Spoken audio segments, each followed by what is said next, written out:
Sir నిద్రపోయే ముందు ఏం చేయాలి? ఈ క్వశ్చన్ కొంతమందికి సింపుల్‌గా లేకపోతే కామెడీగా అనిపించొచ్చు. ఏదో నైట్ డ్రెస్ వేసుకోవాలి, లేకపోతే బెడ్ ఎక్కాలి, కళ్ళు మూసుకోవాలి ఇలాంటివి కాకుండా మీ నుంచి ఒక గ్రేట్ ఆన్సర్ ఎక్స్‌పెక్ట్ చేస్తున్నాను నేను. ఆఫ్‌కోర్స్ మీరు అలానే చెప్తారు. ఏం చేయాలి అసలు నిద్రపోయే ముందు ఏం చేయాలి? నిద్రపోయే ముందు ఏం చెయ్యాలి అనే దానికి ఆన్సర్ కన్నా ఎందుకు ఈ ప్రశ్న అనేది అనుకుందాం. అప్పుడు ఆటోమేటిక్గా ఆన్సర్ వస్తుంది అనేది నా ఉద్దేశం.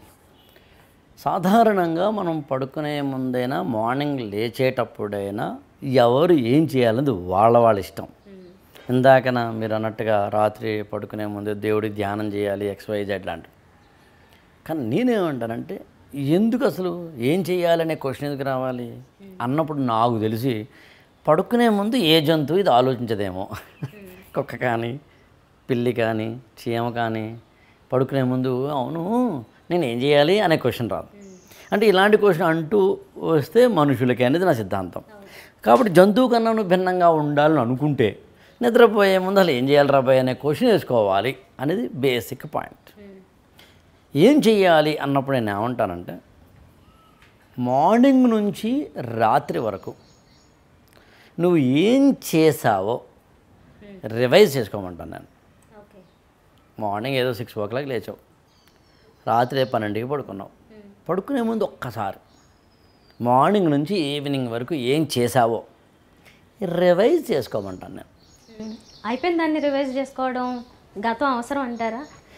యాక్చువల్గా రివైజ్ ఎందుకు చేసుకోవాలి గతం అవసరమా అన్నప్పుడు ఏంటంటే 2 things. ఒకటేమో మార్నింగ్ నుంచి ఈవినింగ్ వరకు అసలు నేను ఏం చేశాను అని తెలుసుకోవడం ద్వారా ఎక్కడో నీకే తెలియకుండా నీ తప్పుల్ని, నీ ఒప్పుల్ని, నీ విజయాల్ని, నీ వైఫల్యాలని అన్నింటినీ నీకు తెలియకుండానే నీకు నువ్వు మళ్ళీ పరిచయం చేసుకుంటావు.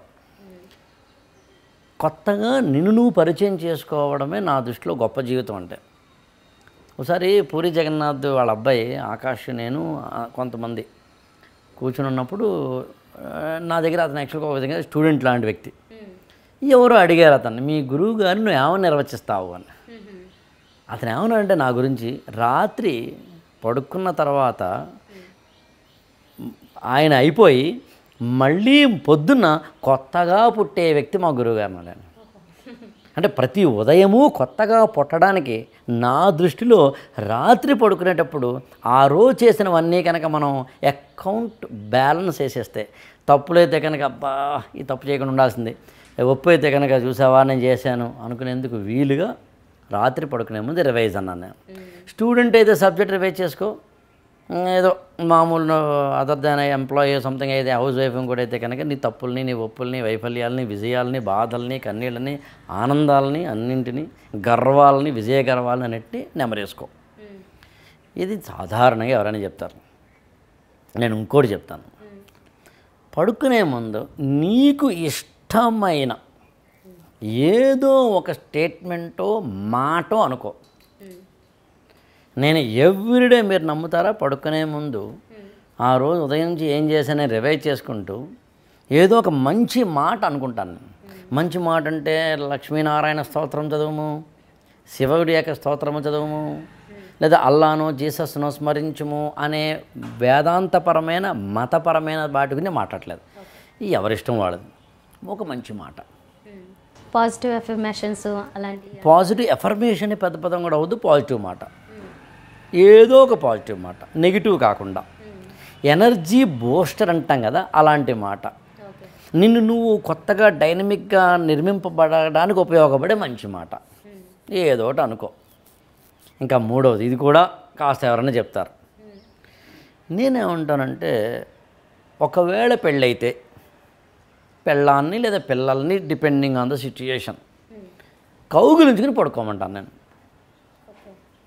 సరే బాయ్ ఫ్రెండ్ గర్ల్ ఫ్రెండ్ అదొకసారి పక్కన పెడితే, పెళ్ళి కాని వాళ్ళైతే అమ్మనో అక్కనో నాన్ననో తమ్ముడినో, సరే ఎవరు లేను సార్ నేను ఒక్కడనే రూమ్లో ఉంటాను సార్ నేను ఒక్కదాని రూమ్లో ఉంటానంటే అది వేరే కదా, నేను దాని గురించి మాట్లాడలేదు.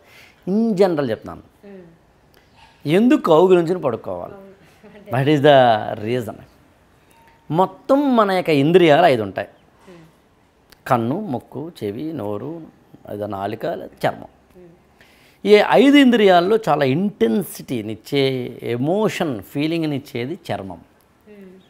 నయన ఏదో ప్రధానము, ఏదో ఇంద్రియానం నయనం ప్రధానం అనేది నిజమే, కళ్ళు లేకపోతే ఖచ్చితంగా. కానీ కంటితోటి నువ్వు ఏదైనా ఒక వస్తువుని చూసిన తర్వాత, ఒక వ్యక్తిని చూసిన తర్వాత, మీ అమ్మగారిని చూసావనుకున్నాను, after a period of time ఒక 6 నెలల తర్వాత మీ అమ్మగారిని చూశాను. మీ అమ్మగారిని చూసినప్పుడు చూసిన ఆనందం కళ్ళతోటి ఉన్నా నువ్వు మళ్ళీ నీకు తెలియకుండానే ఏం చేస్తావు, నువ్వు కౌలించుకోవడం, షేక్ హ్యాండ్ ఇచ్చుకోవడం చేస్తావు. చర్మానికి ఉన్న ఇంటెన్సిటీ ఆఫ్ ద ఫీలింగ్ అలాంటిది. లేదు, ఒక మంచి పాట విన్నావు నువ్వు, కానీ పాడిన సిద్ధి శ్రీరాముకి వెళ్ళి షేక్ హ్యాండ్ ఇవ్వాలనుకుంటావు. ఎందుకని? ఇంటెన్సిటీ ఆఫ్ ద ఫీలింగ్ అది. అందులో ఇంటెన్సిటీ ఆఫ్ ద ఫీలింగ్ చర్మం ఇస్తుంది కాబట్టి కొడుకుని, కూతుర్ని, లేదా మనవణ్ణి, మనవరాల్ని, లేదా పెళ్ళాన్ని, మొగుణ్ణి, లేదా ఫ్రెండ్ని, what ever you name it, you please have such an hug. అది ఖచ్చితంగా నీకే తెలియకుండా అద్భుతమైన ఆనందాన్ని ఇస్తుంది, ఎనర్జీని ఇస్తుంది, పాజిటివ్ ఎనర్జీ ఇస్తుంది. నీ ఇష్టమైన వాళ్ళు అండంలోనే నా దృష్టిలో ఖచ్చితంగా పాజిటివ్నెస్ ఉంది. ఇష్టం అంటేనే అర్థం అది కదా, అందుకని ఇష్టమైన అనే పదం వాడడం కారణం. అందుకని ఒక హగ్గుతోటి పడుకోవడం అనేది ఒక మంచి అలవాటని మాత్రం చెప్పగలను. చాలామంది చేస్తారా చేయరా అనే దాని గురించి నేను మాట్లాడలేదు.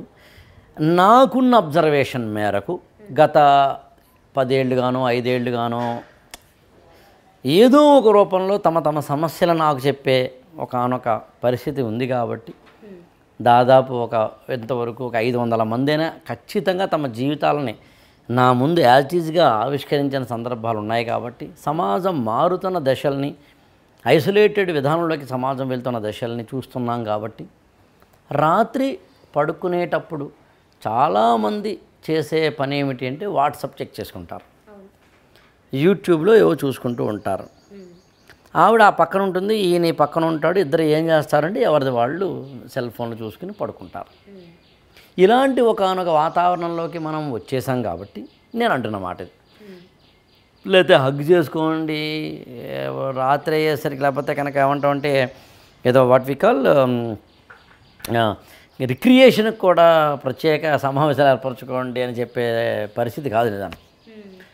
ఇంకా తర్వాత వచ్చేసి ఇంకొక కీలకమైన అంశం రాత్రి పడుకునే ముందు చేయాల్సింది ఏమిటి అంటే, రేపు ఉదయం లేచిన తర్వాత రాత్రి అంతవరకు ఏం చేయాలి అని చిన్న అంటే క్విక్ టీజర్ రిలీజ్ చేసుకో. రేపు మార్నింగ్ నుంచి రాత్రి వరకు ఏం చేయాలంటే క్విక్ టీజర్ రిలీజ్ చేసుకో. ఇప్పుడు ఏమవుతుంది చూడండి, రాత్రి పడుకునేటప్పుడేమో ఆ రోజు అకౌంట్ క్లోజ్ చేసావు, మర్నాడు అకౌంట్ ఓపెన్ చేసి పడుకున్నావు. నీకు చాలా ఇష్టమైన నీ స్నేహితులను, లేకపోతే కనుక బంధువులను, ఆత్మీయులను, ఒక ప్రేమపూర్వకమైన ఆత్మీయతా పురస్సరమైన ఒక చిన్న ఏమంటామంటే వామ్నెస్ అంటాం ఇంగ్లీష్లో. అంటే వామ్ అంటే అర్థం ఏంటి అంటే నీకు తెలియని ఒక చిన్న కంఫర్ట్లో తీసుకెళ్ళడం. మామూలుగా ఇంగ్లీష్లో వామ్ వెల్కమ్ అనే పదం వాడతారు. ఎందుకు వామ్ వెల్కమ్ అనాలి అంటే, అత్యంత శీతలమైన ఒక దేశంలో ఇంటికి ఎవరైనా వస్తే ఒక చిన్న వామ్ ఏదో చిన్నది వెలిగించడం ద్వారా వాళ్ళకి చిన్న కంఫర్ట్ ఇవ్వడం. అలాంటి కంఫర్ట్ని బాడీకి ఇవ్వడం కోసం ఇందాక నేను చెప్పింది. వీటన్నిటికీ తోడు అనవసరమైన ఏదో వాట్సాప్లు చూసుకుంటూ, యూట్యూబ్లు చూసుకుంటూ, నైట్ టైం నీ ఐస్ మీద ఒక చిన్న ఎఫెక్ట్ పడి, బ్రెయిన్ మీద అనవసరమైన ఎఫెక్ట్ పడి, వాడిదట వీడదట అని చెప్పి ఏడుపు కార్యక్రమాలు పెట్టుకుని పడుకుంటే నాకు తెలిసి లైఫ్ కూడా ఏడుపుగానే ఉంటుంది. అందుకని రాత్రి పడుకునే ముందు ఇవి చెయ్యండి అని నేను చెప్పడం లేదు, నేను చేస్తాను అని మాత్రం చెప్తున్నాను. మీరు చేస్తారు ఇవన్నీ? చేస్తాను. ఓకే. ఈ ఎన్నాళ్ళ నుంచి చేస్తున్నారు sir? Just out of curiosity. 20-25 years అనుకుంటున్నాను నేను. ఓ 20 ఓకే. ఖచ్చితంగా ఉంటుంది. సో నైట్ 3 థింగ్స్ మీరు మెయిన్గా చెప్పింది? 3 కానీ 4 కానీ నేనేదాన్ని. ఓకే. సో నెక్స్ట్ నేను కూడా చెప్తాను మీకు. అవుట్ ఆఫ్ స్టేషన్ వెళ్తే మరి ఇందులో ఒకటి ఉండదు, పిల్లలతో కలిసి పడుకోవడం. నేను మ్యాక్సిమం అవుట్ ఆఫ్ స్టేషన్ వెళ్దాం, 99% అవాయిడ్ చేస్తాను. ఐ డోంట్ వాంట్ మిస్ పిల్లలు, అమ్మ నాన్న, అంటే ఎవరైతే వాళ్ళు, అంటే డిపెండింగ్ ఆన్ సిచ్యుయేషన్ నేను మాట్లాడేది. మా మదర్ ఫాదర్ వస్తే వాళ్ళు కావచ్చు, ఎవరైనా, అంటే అక్కడ ఈ పదాలను అందంగా అర్థం చేసుకునే వాళ్ళకి అర్థమవుతుంది. అంటే సంస్కారవంతంగా, నేను ఉద్దేశం అది. దాన్ని నెగిటివ్గా చూసినా మనం చేసేదేం లేదు. కానీ అంటే నాకు కావలసిన వ్యక్తి, నా ప్రేమ అనుకునే వ్యక్తి ఎవరైతే ఉంటారో వాళ్ళతోటి గడపడం అనేది ఇక్కడ యాక్చువల్ పాయింట్.